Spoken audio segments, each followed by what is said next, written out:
विक्की भाईजान studio presenting धूमा movie explained. कहते हैं कि इंसान के दिल में अगर प्यार हो तो किसी को भी अपना बना सकता है। ये कहानी भी कुछ ऐसी है जहाँ पर इस दुनिया के सबसे खतरनाक और सबसे तेज भागने वाले जानवर को एक बच्चा अपना दोस्त बना लेता है। इस कहानी की शुरुआत में कुछ शेर एक चीता का पीछा करके उसे मार देते हैं। इस चीते के कुछ बच्चे भी होते हैं जो अनाथ हो चुके हैं और इन्हीं बच्चों में से एक बच्चा रात को जाल पार करके सड़क पर पहुंच जाता है और तभी सामने से एक गाड़ी आती है। वो इस बच्चे को देख लेते हैं। इस गाड़ी में जैन नाम का एक बच्चा है और उसके साथ उसके पिता भी हैं। ये दोनों चीते के बच्चे के पास जाते हैं और उसे उठा लेते हैं।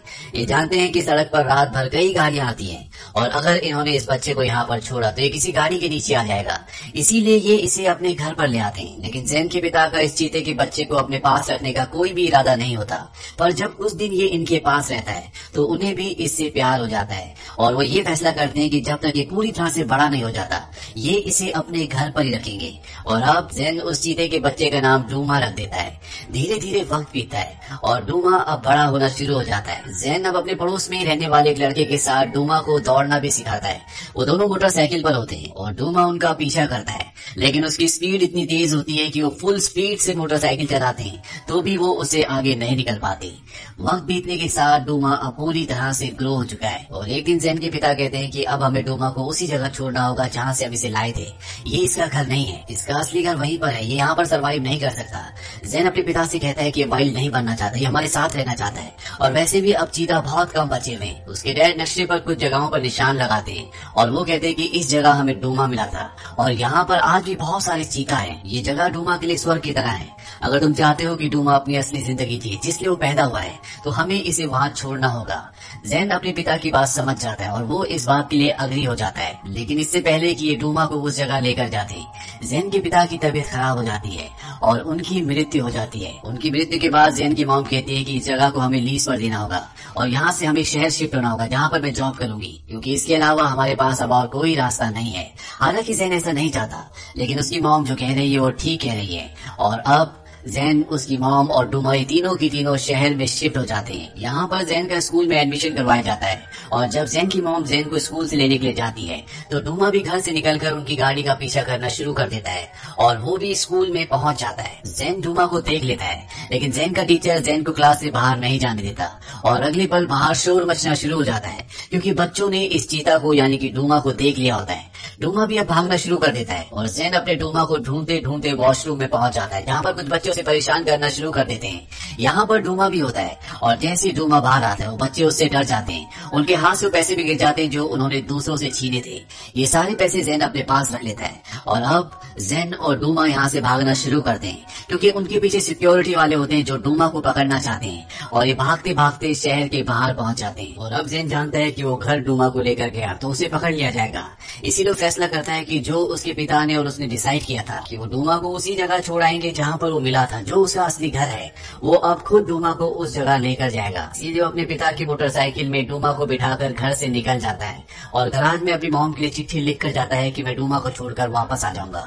और अब ये दोनों के दोनों अपने एक ऐसे सफर में जो बहुत मुश्किल है। काफी दूर जाने के बाद जैन मैप देखता है। ये वही मैप है जिस मैप पर उसके पिता ने निशान लगाया था कि उन्हें डूमा को कहाँ छोड़ना है और वो दिखता है कि अभी भी उनका सफर बहुत लंबा है। वो डूमा को अपनी बाइक पर बिठाकर अब यहाँ से और आगे निकल जाता है, लेकिन कुछ दूर जाने के बाद उनकी गाड़ी का पेट्रोल पूरी तरह से खत्म हो जाता है। जैन अब अपनी बाइक को धक्का देते हुए यहाँ से आगे बढ़ता है। ये पूरी तरह से एक भीड़ है, दूर दूर तक उसे कुछ भी नहीं दिखता, पर जब ये कुछ और आगे बढ़ते हैं तो इन्हें क्रैश प्लेन दिखता है और जैन और डूमा आसरा लेने के लिए वहाँ पर चले जाते हैं। इनके पास न खाना है, न पानी और न इनकी गाड़ी में पेट्रोल। ये दोनों बहुत थक भी गए होते हैं, इसीलिए यहाँ पर आराम करने का फैसला करते हैं। और जब ये आराम कर रहे होते हैं तभी यहाँ पर एक आदमी आता है। इस आदमी का नाम रिप है। ये एक ड्रिफ्टर है जो एक जगह से दूसरी जगह बिना किसी मकसद, बिना किसी काम के घूमता रहता है। ये जैन की मोटरसाइकिल लेकर यहाँ से जाना चाहता है और जब उसे स्टार्ट कर रहा होता है तो जैन मोटरसाइकिल की आवाज सुनकर बाहर आ जाता है। जैन रिप से पूछता है कि तुम क्या कर रहे हो। रिप उसे कहता है कि मैं साउथ जा रहा हूँ, तुम्हें इसमें कोई प्रॉब्लम है। जैन उसे कहता है कि हम वेस्ट जा रहे हैं। रिप उसे कहता है हम कौन, क्या तुम्हारे साथ कोई और भी है। और तभी डूमा बाहर निकलता है और जब रिप डूमा को देखता है तो पूरी तरह से घबरा जाता है। जैन रिप से कहता है क्या तुम्हारे पास पानी है, मैं तुम्हें राइड दे सकता हूँ, यानी कि अपनी मोटरसाइकिल पर अपने साथ आगे लेकर जा सकता हूँ। और वो उसे पीने के लिए पानी देता है। रिप उससे पूछता है चल क्यों नहीं रही। जैन उसे बताता है क्योंकि इसमें पेट्रोल नहीं है। पर जैन के पास एक आइडिया होता है। अंदर इन्हें एक पैराशूट मिलता है जो वो अपनी बाइक के आगे लगा देता है और हवा जब पैराशूट के अंदर भरती है तो वो इनकी बाइक को आगे धकेलना शुरू कर देती है। अब इनकी बाइक एक डेजर्ट सेल बोट बन चुकी है। दरअसल ये सब उसके पिता ने उसे सिखाया होता है और ये बहुत लंबा सफर इसी बाइक से इसी तरह से तय करती है। और जब आगे झाड़ियां आ जाती है तो इन्हें मजबूरी में अपनी बाइक को वहीं पर छोड़ना पड़ता है। ये तीनों की तीनों बहुत प्यासे हैं। रिप कहता है कि मैं पानी का कुछ इंतजाम करता हूँ और वो एक सही जगह देखकर वहाँ पर खोदना शुरू कर देता है और बहुत गहरा गड्ढा करने के बाद वहाँ पानी निकल जाता है और अब ये पानी पीकर अपनी प्यास बुझाते हैं। पर ये भूखे भी होते हैं और तभी इन्हें एक शतुरमुर्ग दिखता है। जेन डूमा को जंगल के कानून सिखाना चाहता है, उसे शिकार करना सिखाना चाहता है ताकि जब उसे छोड़े तो वो अपने लिए खाने का इंतजाम कर सके। वो उसे शतुरमुर्ग के पीछे भेजता है, लेकिन डूमा ने आज से पहले कभी भी शिकार नहीं किया, इसीलिए वो उसे पकड़ नहीं पाता। लेकिन वो उसके अंडे ढूंढ लेता है जिन्हें खाकर ये अपनी भूख मिटाते हैं। इसके बाद जेन रिप को मैप में बताता है कि वो कहाँ जाना चाहता है। रिप कहता है कि जिस जगह तुम जाना चाहते हो यहाँ से बहुत दूर है, वहाँ जाने का मतलब मौत है। जेन कहता है कि मैं डरता नहीं हूँ। रिप उसे कहता है कि तुम्हें डरना चाहिए और कुछ देर सोचने के बाद रिप जेन को कहता है कि ठीक है, मैं तुम्हें आधे रास्ते तक ले जाऊंगा, लेकिन उसके बाद मैं अपने रास्ते निकल जाऊंगा। और अब ये तीनों के तीनों यहाँ से आगे बढ़ना शुरू करते हैं। लेकिन जब जेन अपने कंपास पर देखता है तो वो देखता है कि वो वेस्ट की तरफ नहीं बल्कि नॉर्थ की तरफ जा रहे हैं। लेकिन वो फिलहाल रिप को कुछ नहीं कहता। ये आगे पहुंचते तो वहाँ पर इन्हें कुछ खंडर दिखते हैं और तभी आसमान में एक हेलीकॉप्टर भी आता है। दरअसल ये हेलीकॉप्टर जेन को ढूंढने के लिए आया है। रिप उसे छुपने के लिए कहता है और ये तीनों के तीनों अंदर छुप जाते हैं। हेलीकॉप्टर वापस चला जाता है। ये पूरी रात उसी जगह पर गुजारते हैं और अगली सुबह जब यहाँ से निकल रहे होते हैं तभी रिप को वहाँ पर हीरो की एक छोड़ी हुई खान दिखती है और वो उसके अंदर चला जाता है। बाहर जेन भी डूमा को लेकर यहाँ से निकल रहा होता है क्योंकि वो जानते हैं कि रिप उन्हें सही रास्ते नहीं ले जा रहा। लेकिन इससे पहले कि यहाँ से निकलते अंदर से रिप के चिल्लाने की आवाज आती है और जब जेन अंदर जाता है तो देखता है कि पूरी तरह से मिट्टी के अंदर धंसा हुआ है। वो उसके मुंह के ऊपर से मिट्टी हटाता है, लेकिन वो पूरी तरह से उसे मिट्टी से बाहर नहीं निकालता, क्योंकि अगर उसने उसे मिट्टी से पूरी तरह से बाहर निकाला तो जबरदस्ती उन्हें अपने साथ ले जाएगा। इसीलिए वो उसके हाथ मिट्टी से निकाल देता है और वो रिप को कहता है कि मुझे पता है कि तुम हमें शहर ले जा रहे हो ताकि मुझे वापस करके तुम्हें इनाम मिले और साथ ही साथ तुम डूमा को बेचना चाहते हो। और अब जेन अकेला ही डूमा को यहाँ से वेस्ट की तरफ ले जाता है। एक नदी के किनारे पहुंच जाते हैं और जेन डिसाइड करता है कि वो नदी से आगे बढ़ेंगे, इसीलिए वो लकड़ी का एक बेड़ा बनाता है और इस बेड़े पर अब दोनों के दोनों बैठ जाते हैं। और जैसे ये लकड़ी के बेड़े पर पानी से बहते हुए आगे बढ़ते हैं तो ये पानी एक झरने में बदल जाता है और ये दोनों के दोनों गिर जाते हैं, लेकिन इन दोनों की जान बच जाती है। और अब ये दोनों के दोनों एक जंगल में, ये दोनों भूखे भी हैं। यहाँ पर बहुत सारे जंगली भैंसे भी होते हैं और डूमा उनका शिकार करने की कोशिश करता है, लेकिन वो इतने बड़े भैंसों का शिकार नहीं कर सकता क्योंकि उसे शिकार करना नहीं आता। वो भैंसे उसे भगा देते हैं और यहाँ पर डूमा और जेन एक दूसरे से अलग हो जाते हैं। हालांकि जेन उसे ढूंढने की कोशिश भी करता है, लेकिन वो उसे नहीं मिलता क्योंकि वो इंसानों द्वारा लगाए गए एक पिंजरे में फंस गया होता है। और अब यहाँ पर रात हो जाती है। जेन डूमा को ढूंढ रहा होता है और तभी एक जंगली सुअर उसे मारने के लिए उसके पीछे पड़ जाता है। जेन उसके आगे भाग रहा होता है और तभी उसका पैर किसी चीज पर अटकता है और वो गिर जाता है, वो बेहोश हो जाता है।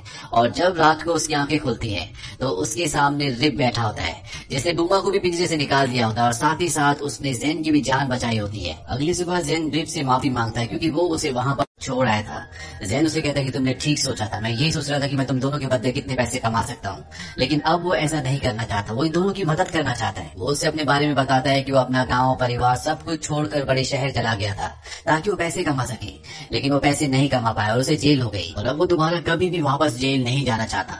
यहाँ पर ही तीनों के तीनों भूखे होते हैं, इसीलिए शिकार करने की भी कोशिश करते हैं, लेकिन डूमा एक बार फिर से हिरन का शिकार करने से चूक जाता है।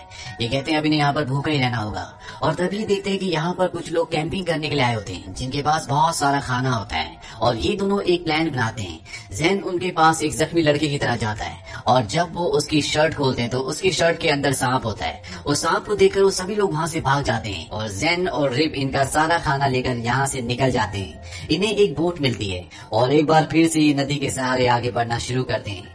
जेन के पास जो पैसे होते हैं जो उसे स्कूल में मिले थे वो उन पैसों को रिप को देना चाहता है, लेकिन रिप मना कर देता है। लेकिन जेन के जबरदस्ती करने पर रिप उन पैसों को ले लेता है। रिप के पास भी कुछ हीरे होते हैं जो उसे उस हीरे की खान से मिले थे जहाँ पर वो फंस गया था और वो उनमें से एक हीरा जेन को देता है ताकि वो हमेशा उसे याद रख सके। अब नाव का सफर पूरा करने के बाद वेस्ट की तरफ बढ़ना शुरू कर देते हैं। रिप इस जगह को जानता है क्योंकि उसका गाँव यहाँ से बहुत ज्यादा दूर नहीं है।